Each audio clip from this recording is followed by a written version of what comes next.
የስቅለት ቀን ቄሶቹ ምንድነው የሚያሸፋፍናቸው?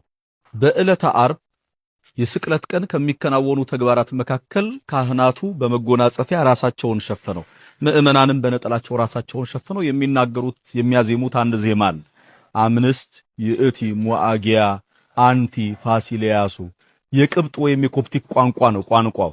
ተዘከረነ እግዚኦ በውስተ መንግሥትከ አቤቱ በመንግስት በመጣ ጊዜ አስበን ፈያታዊ ዘየማንን እንዳሰብከው ማለት ነው ትርጉሙ።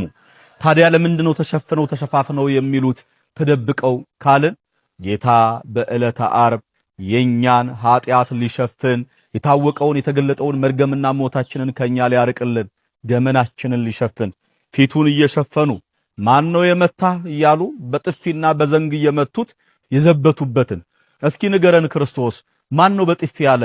አሁንስ ማን መታ? እኔ ነኝ ወይስ እሱ ነው? እስኪ ተናገር እያሉ የሳቁበት የተሳለቁበትን እያየን አንደኛው ጌታችንን ሸፍነው መደብደባቸውን ለማሰብ፣ ሁለተኛው ኃጢአትና በደላችንን በተራቆተው ርቃኑ እንደሸፈነልን ለማሰብ ካህናት በቤተ ክርስቲያን ይሄን ያደርጋሉ። ይቆየ ሌሎቹ